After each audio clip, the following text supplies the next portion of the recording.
Okay, you know that moment when you suddenly realize that you are living someone else's version of a good relationship or a successful relationship? Hey, I'm Alicia, your non monogamous relationship coach, and welcome to Nope, We're Not Monogamous. So, I still remember that moment for myself. It was over 10 years ago, and I was at a wedding watching everyone coo over the traditional vows, and I had this like lightning bolt moment when I realized that I was like mentally checking the boxes that I never actually chose for myself. This hit especially hard because in my first marriage at that time, from the outside looking in, everything looked perfect. Like I was the good wife. I was hosting parties and keeping up appearances and living on the white picket fence life that everyone praised and everyone thought I should have. But the hard part of that was that behind closed doors, I was living with emotional abuse. I had crafted this perfect image, this perfect exterior, while I was hiding a really painful reality. And the breaking point came when someone actually witnessed how my husband talked to me. First husband, back then. The look of shock on their face and my own like overwhelming embarrassment made me realize just how much I had been living for the shoulds, the quote unquote shoulds. I should maintain a perfect image. I should keep up appearances. I should hide anything painful or messy. I should always uplift my husband. I should always be a good spouse. I had been so focused on what a relationship was supposed to look like that I'd lost touch with what it was supposed to feel like. And so that's what I'm going to talk to you guys about today. How to move from relationship shoulds to relationship coulds. Isn't that clever? So from following the inherited conditioned scripts to writing your own. From squeezing yourself into somebody else's story to creating one that actually fits you, that actually fits for the people that you're in relationships with. Okay, so first, let's identify the inherited beliefs, the conditioned beliefs about relationships that were installed in you, like software that you never opted in to download, right? This might be showing my age, but you remember when they would give you like free CDs, the free AOL CDs? Like, put this in your computer and it'll be there forever. That's kind of what we have going on with our relationship conditioning. And then I want to talk to you about giving yourself permission to want more. More. Yes, more. Without the all the guilt that society's trying to serve it with. And then I'm going to drop a little bit about how to create your authentic relationship vision, how to create relationships that work for the people in the relationships instead of everyone else outside of them. Okay. So, and how to build support for your choices. And then how to turn that vision into a reality, like some practical steps. Okay. So if you have ever felt like you're performing somebody else's idea of a relationship instead of living your own, this one is especially for you. Okay, so the first thing I want you to do, this really quick exercise, I want you to grab a mental pen and paper or, you can even voice note yourself, but just like in your head, finish these sentences. A good relationship always fill in the blank. Partners should never fill in the blank. If you really love someone, you do what? Fill in the blank there. What do you do if you really love someone? Or how do you behave? Or how do you feel? Right? Okay, now here's where it's going to get really interesting. For every answer, ask yourself, where did I learn this? Who taught me that this is true? I'll share one of my own. You may or may not have heard this story in the past. When I, early in my non-monogamous journey, uh, why do we call it a journey? I keep saying that.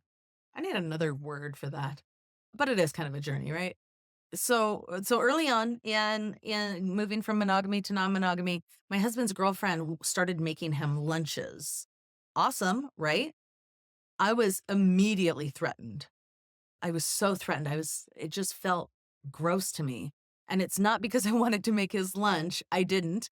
But because I had grown up watching my mom feed and care for my stepdad every day. She would get up extra early and make him lunch, and he'd go off to work. She worked as well, but like he had to get up really early and go do manual labor. So she would like pack him a nice lunch. And that was one of the ways that she showed love.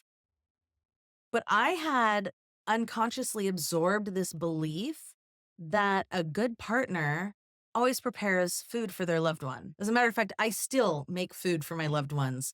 I'm just a lot more picky about when and why rather than because it feels like an obligation or something I'm supposed to do. I don't do it if I don't get a lot of praise for it. But I had this belief that a good partner feeds their loved one. And it didn't matter if I wanted to or not. And it didn't matter that it wasn't even an important thing in our relationship. It wasn't something that had been asked for. But that belief was so deeply embedded that I felt like I was going to be replaced if I wasn't fulfilling this, like, quote unquote, wifely duty, right? Like, I was so scared that that meant, I didn't even know what it meant. Like that I'm not a good wife. Like, who even am I if I'm not the one that is making his lunch or, there were lots of other things that could go with that. But that was one that really hit me. Um, and hit some identity fears and insecurities for me. This fear of being replaced, fear of not being good enough, not working hard enough, not giving enough. It took a lot of real work to recognize like where that belief came from and to consciously decide if that was something I wanted, if that was a belief that served me or my relationship. Spoiler, it didn't, but I really had to dig into it. And I see this pattern with a lot of my clients as well. I had a client tell me a good relationship always involves sacrifice. Oh, does that sound familiar? When I asked her where she learned that, she traced it back to watching her mother give up her career, her friends, her hobbies one by one. That sounds terrible.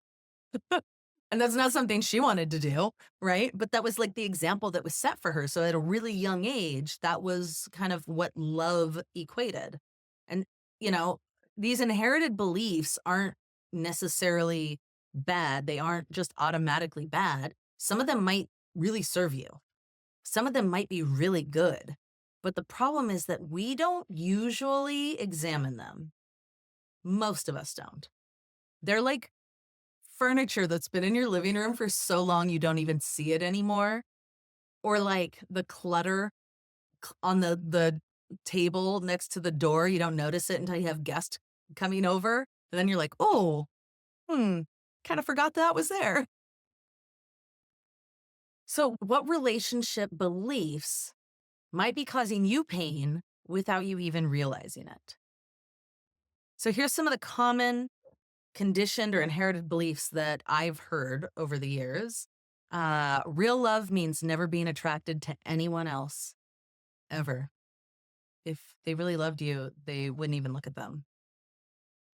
Blech. I hate that one. Jealousy proves that you care. And it's really funny because, like, it can mean that you care, but it doesn't automatically mean that. And that isn't like the best thing to take from it, right? Another one is that a good partner should know what you need without you asking. This is like saying a good partner should be a freaking mind reader. I don't know. Nope, I don't know any mind readers. I had to think about that. Like, do I? I don't. I don't know any mind readers.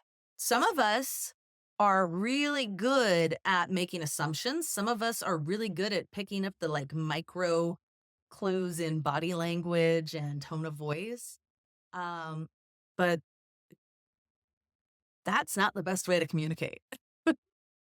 Another one is that love means merging your identity with your partner's, right? Like, how often, if you're in a long-term relationship, how often do you show up at a party or an event and everyone goes, "Oh, where's your partner?" Like they just assume they would be with you, right? Because you're supposed to do everything together. You're supposed to have all the same hobbies and all the same friends. And the only thing you do apart is like work.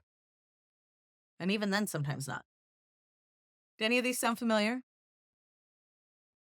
And the goal here isn't to throw everything out, right? It's to consciously choose which beliefs actually support the relationship that you want to create, the way you want your relationship to look and feel.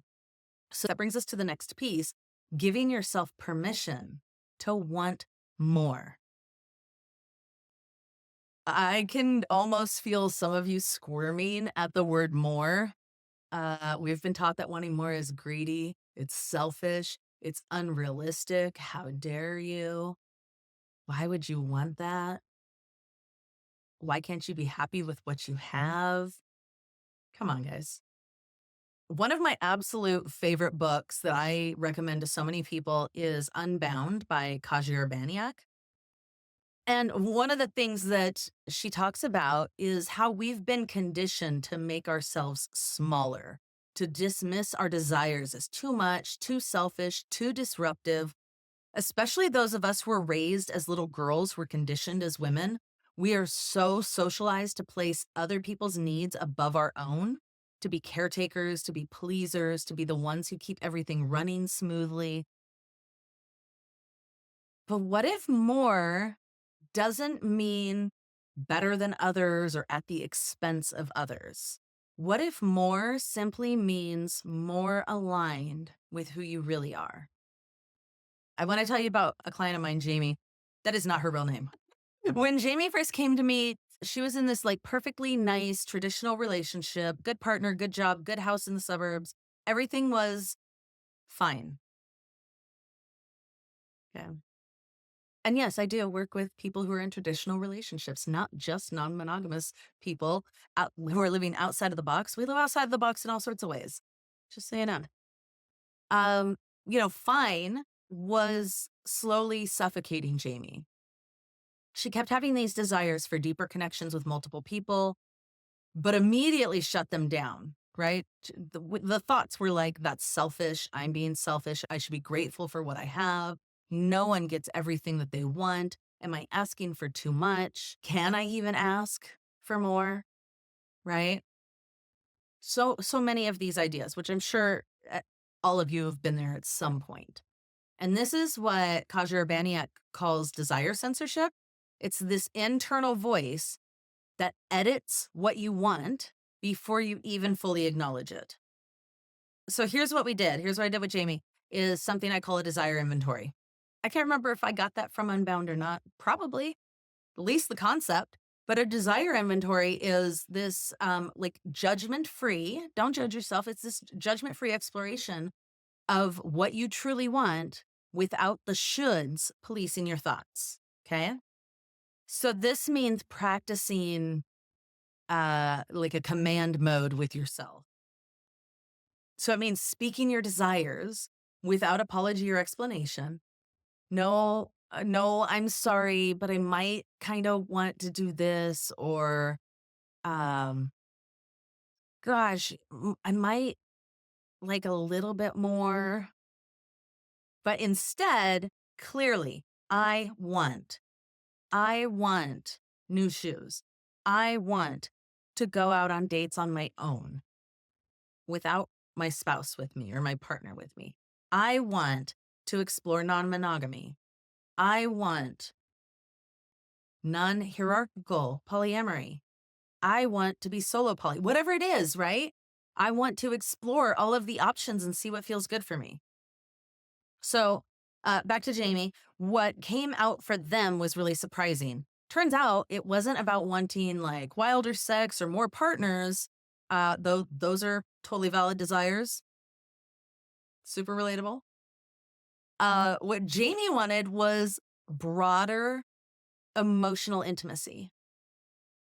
She wanted the freedom to develop really deep, meaningful connections with multiple people. And having the permission to want that Not even to get it, like just having the permission to have that desire without being judged for it was transformative. It changed a lot for her, as it does for most people. So here's something I want you to try. Like do a desire inventory. Write down everything that you truly want in your relationships, everything you really desire. I mean, just like pretend nobody will ever read it. They probably won't unless you share it. Just like no filters, no judgment, just raw truth. You can burn it afterwards if you want. You can put it in your phone and delete it, however you want to do it, but read it back, right? This is the part I want you to do. Read it back to yourself and notice your internal reactions as you read it. Where do you feel resistance? Where do you feel shame? That's where your work begins. Not in changing your desires, but in examining the judgment that you've attached to those desires. Because your desires aren't just valid. They're really, really valuable data pointing you in the direction of your most authentic life, pointing you in the direction of relationships that serve you and that feed you, and that like you can do the same for your partners, right?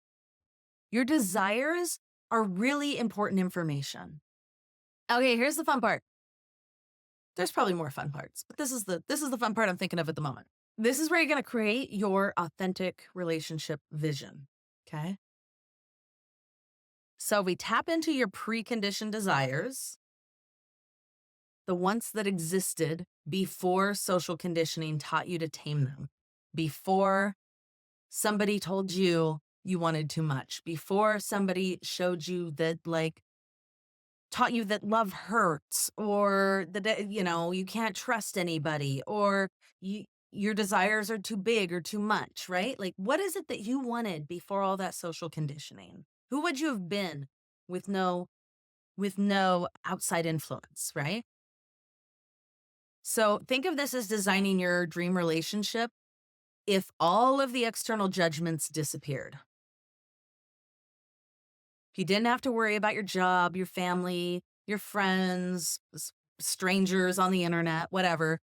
If all the external judgments disappeared, what emerges when you listen to yourself instead of the chorus of shoulds? And the key here is that there is no wrong answer as long as it's consensual and honest. So when you're looking for your true desires, your truest, deepest desires, consider these dimensions. I'm going to give you a few things here. Let's make this practical. When we talk about relationship desires, I don't want to just talk about abstract concepts.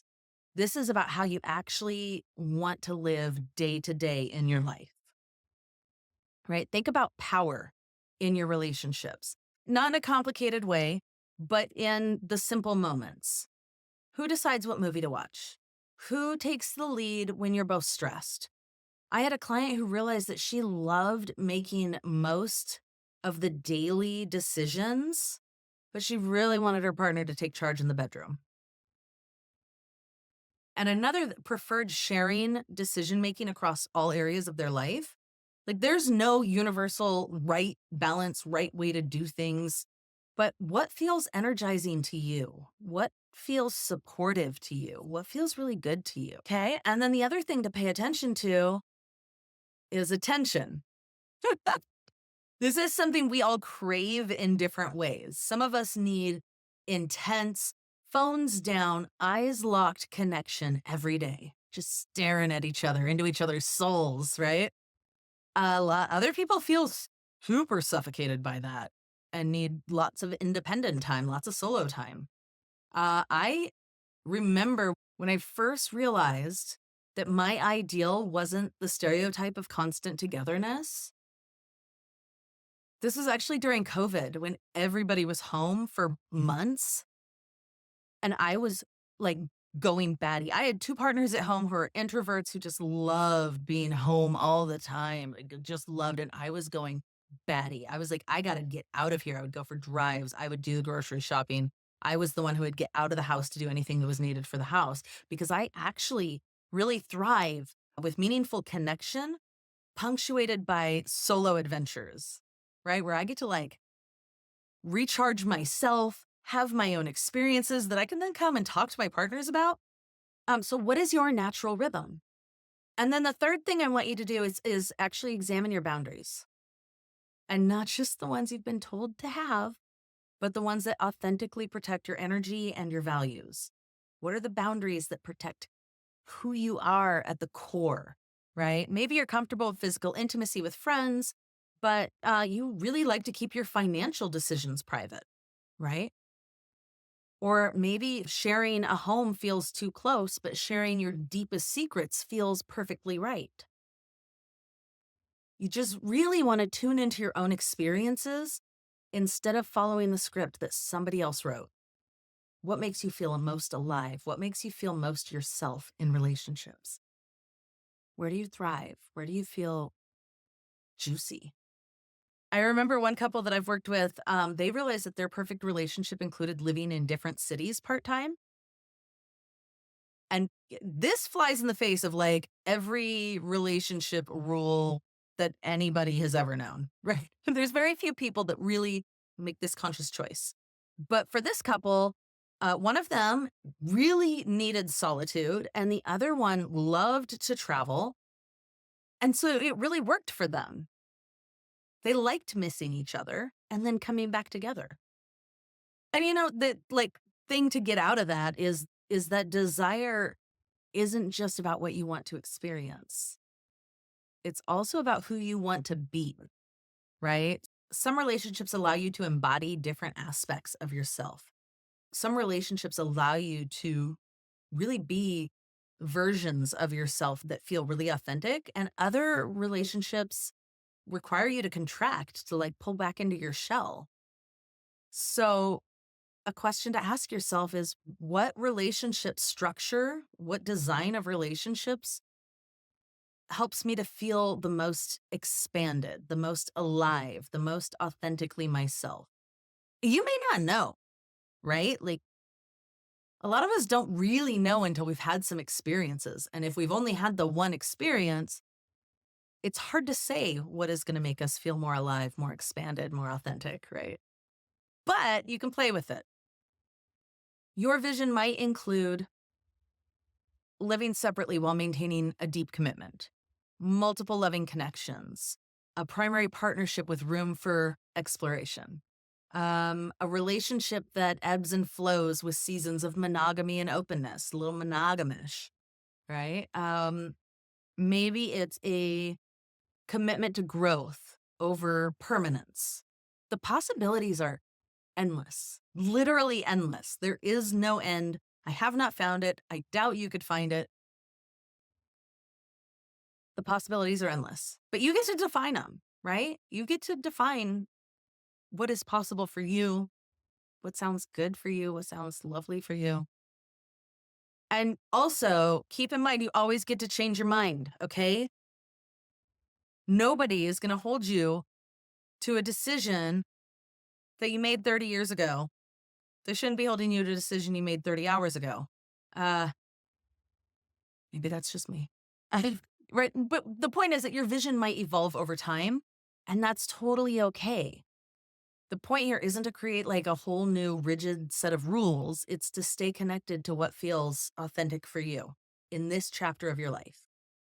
And of course, creating your authentic version of a relationship doesn't happen in a vacuum, right? Like relationships involve other people. We live in communities, families, we have social circles, there's expectations. And this is where a lot of the resistance shows up. And that can be super freaking intense.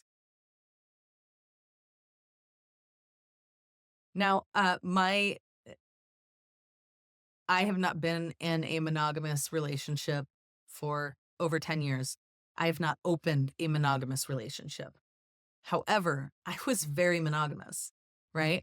And so when I moved from monogamy to non-monogamy, and here I was like falling in love and also doing all of these other things, my best friend was like, what's going on? Like she's really not super, she's very open-minded and not judgmental, but she spent a couple hours like wondering if I was making a really terrible mistake that was going to end in heartbreak, or if she needed to like go bust some kneecaps or something, right? Like really just hours and hours of conversation trying to wrap her head around it. And her intentions were really good. She loves me. But she could not see past her own relationship paradigm. So, with that experience, I can tell you that building support for your vision for the relationship that styles that work for you, for like creating a life that works for you, you need a couple of things. First, you need to get really clear on your why, your North Star. When you deeply understand why the path you're following is right for you, the external opinions, the opinions of other people have way less power. They don't matter as much. Second, find your people. And I know this can be hard, guys. Making friends as an adult is hard. Sometimes, like, I actually pretend I'm a toddler in a sandbox, right? Sometimes I'm just like, hi, do you want to be my friend? You have cool hair, whatever, right? Find your people, whether it's online or in person. You want to connect to some people who share or at least respect your relationship values. You don't need everybody's approval, but you do need some people who get it, even if that means hiring someone, right? Um, and then develop what I would call curious compassion for resistance. Most people who push back are doing so from love, fear, or their own unexamined beliefs, right? Their own relationship conditioning. And you can maintain your boundaries while still approaching these conversations with openness, with some compassion, and with curiosity, right?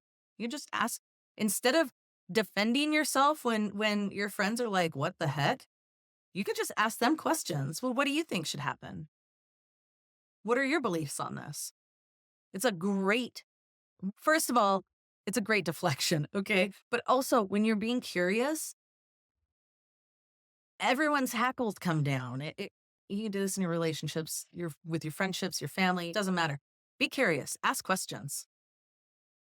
And lastly, I will add, like, create a script for yourself. So if you're at like family gatherings or groups, like a group of acquaintances that aren't like your close friends, you can just have a script that you can say if somebody is giving you the stink eye or making weird comments. You can just say, like, I appreciate your concern. Our relationship works for us and we're happy to answer genuine questions, but I'm not looking for advice right now. Right? Just something simple, clear, compassionate. You want to hold firm to your vision, what you want for your relationships. But you don't have to defend yourself to anyone. Okay, the last piece I want to share with you is turning this vision into a reality, right? Because dreams without action, they're just dreams. They aren't going anywhere. So taking action looks a little bit different depending on where you're at in your journey. You might be an individual that's looking for partners that align with your vision. Maybe you're single and dating. Maybe you're in non-monogamous relationships or polyamorous relationships, but you're refining your approach. Maybe you have moved beyond relationship hierarchy, you and a partner, but you're exploring new models of what it might look like. Or maybe you're someone in a couple exploring opening up from monogamy and just starting out and doing some research and learning. Regardless of where you're at right now, I'm going to give you some practical steps that can help anyone bridge the gap between their vision and creating the reality. Okay. So, first, get really clear on your personal values and boundaries. This isn't just like for couples having like shared values and boundaries, but individually, right? Or maybe you're solo poly, maybe you're practicing relationship anarchy. What are your personal values, boundaries? What are your non negotiables? What energizes you versus what drains you? I have a client who has recently realized after years of polyamory that while they love having multiple partners, they deeply need at least 2 nights a week alone every week to recharge. Otherwise, they're just burnt out and they are not giving their best self to their partners and they don't feel good. And this boundary isn't about restricting connections. This is really about sustaining themselves through self-care. It's a value and a boundary that they have discovered works really well for them. So, second, develop communication practices that work for your specific dynamic. Okay. There's lots of things you can do here. This might mean creating consistent check in rituals with multiple partners.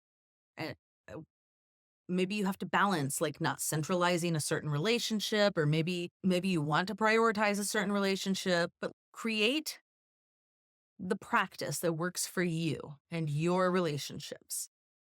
Maybe you need to work on developing the language that accurately reflects your values so that you have a shared language with your partners.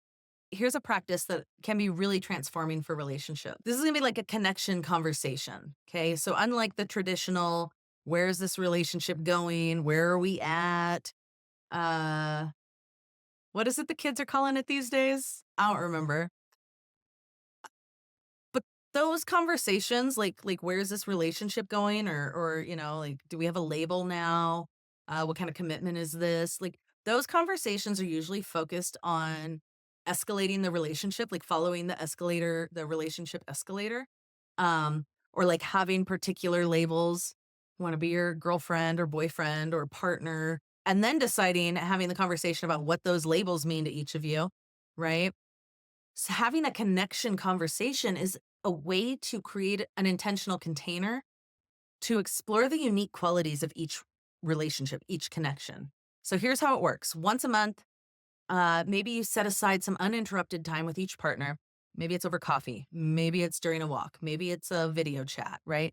And you start by acknowledging the gifts of that particular relationship. Maybe with one partner, you have really amazing philosophical conversations that like expand your thinking. And maybe with another, it's the way you connect through music, right? And so like going like what is it about this relationship that I really love that really lights me up? And then explore three key questions. What's been nourishing about our connection lately? What's felt really good? What feels challenging or unclear? That's number two. And what are we curious to explore together in the coming weeks, in this over this next month? That's a really, really good connection conversation to have that isn't like, how committed are you? Are we moving to the next step, whatever that is? Non monogamy leaves so much room for things being less defined, which also can make us feel really anxious. And a lot of times, I've seen this a lot where that anxiety of like, I don't know what this is or where it's going leads us to do things that we don't actually want to do, like make choices in our relationships or start building a relationship in the direction that is actually what we've been trying to get away from, but we do it because that's all we know. So have a plan. That's all I'm saying. You can create little plans like this. Having a connection conversation creates space for the natural evolution of the relationship without the pressure to fit conventional models or be predefined before it's even grown into whatever it's going to be. It reminds me of, we still do this, but on a weird level. The monogamists do this. Our culture, our mononormative culture does this thing where it's like, you know how they used to betroth people to each other, right? Like, these children were betrothed and they're going to grow up and get married. They don't even really know each other, but this is what that relationship is going to be. Or, like old courting was like they're getting to know each other to see if they want to get married, which is going to happen before they actually have any idea, because being married is very different from going on walks together. And we still kind of do that in the mononormative dating culture, like go on a couple of dates. Well, we like hanging out with each other. So now we're in a relationship, a committed relationship, probably. Maybe we should talk about that. Or people will say, like, I want to date with the goal of, like, I want to get married. And if they are getting along with someone they're dating, they're like, well, this is going to be the person I marry. Maybe, probably. But it's like predefined before you even know where that relationship is going. I'm going off on a tangent, so I'm going to stop there. This brings to mind a client of mine who had two partners. And this is actually where we created the connection conversation, was for this client. He would have check-ins with his two partners pretty regularly every month. At some point, his connection with one of his partners started to naturally shift to a more platonic friendship. It just started moving that way. And neither one of them felt like they had been demoted or their relationship had failed or it was like a failed romance. It just was the natural evolution of it. Meanwhile, their relationship with another person actually deepened in unexpected ways. And the beauty of that, and I'm not saying this is how everybody has to operate, but the beauty of that is the way they had the conversations honored the uniqueness of each relationship without comparing them or forcing them into the traditional boxes, right? They allowed the relationships to be like living, breathing entities that could grow in their own direction. And what that client had said to me was that it was the first time that they weren't trying to make their relationships fit into boxes, right? They were just like tending to what was really there, and it felt a lot more authentic. And that doesn't mean that that's the way you have to operate in your relationships, but it is an option. It's a thing you can do. Uh, so the third thing for building your support system is to actually build systems that support you, that support your vision. Maybe it means having shared calendars, Google calendars, or maybe you have monthly check-ins, or maybe you have relationship retrospectives where you look back and examine what's been working and what needs adjustment.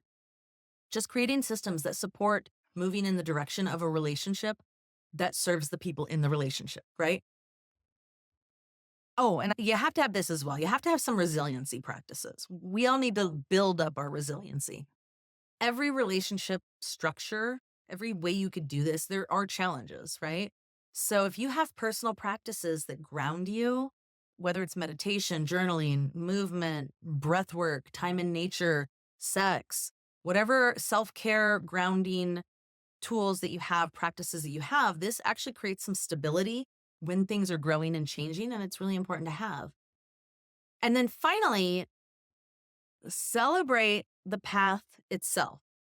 Okay, not just some imagined destination. My favorite fiction author is Brandon Sanderson, and I'll quote him here. It's journey before destination. That's from The Way of Kings, if you're curious. Every time you honor your authentic desires, you communicate clearly, or you navigate a challenge that aligned with your values, that's success worth acknowledging. That is something to celebrate, something to brag about, something to feel good about. So do it. Celebrate that shit. You're not going to get everything perfect from day one. Nobody does, right? The goal here is to take some like small, consistent steps towards relationships that fit who you are. And not just for you, for your partners, for like everybody, right? It's like breaking in a new pair of shoes instead of just squeezing your feet into the wrong size because that's what was on sale, right? One might take a little bit of a time to adjust and get comfortable, but ultimately it feels like it was made for you. And then the other one, well, you end up with blisters that no matter how determined you are to make it work, like they're going to be uncomfortable. It's going to hurt. Your authentic relationships might have like messy moments. Relationships just do. We're human, okay? There might be days where old patterns creep back in. That's not failure. That's being human. It's what we do, right? What matters is you keep coming back to what feels true and right for you, adjusting as you learn, and then growing into relationships that give you room to breathe, room to expand. The journey, the growth is where the magic happens. It's not at some perfect, imaginary, perfect relationship finish line. Okay, I have talked a lot today. We've covered a whole bunch from identifying your inherited beliefs to implementing authentic relationship design. The journey from should to could isn't always smooth. You're going to hit bumps. You're going to question yourself. You'll probably make mistakes. But here's what I know to be true after working with hundreds of people. Your perfect relationship doesn't look like anybody else's. And that's exactly how it should be. Living authentically means honoring your unique needs, your desires, your values, even when they don't fit neatly into society's relationship boxes. Create relationships that work for the people in them, not for the people watching them. You deserve relationships that feel like coming home to yourself, not leaving yourself at the door when you walk in. Okay, if today's episode resonated with you, I'd love to continue supporting you on your journey. You can join us over on Patreon, patreon.com/non-monogamous, and get access to behind the scenes bonus material, Q&A calls, some other swaggy things. You can also come and work with me if you like. But if you're not ready for that, you can download my free guide, Let's Talk About It, your guide to ethically non-monogamous conversations at aliciapayne.com/conversations. aliciapayne.com/conversations. It's in the show notes. You know where to find it. Until I see you again, I want to remind you that the most beautiful relationships aren't the ones that check all the boxes. They're the ones that create entirely new boxes. Okay? Bye.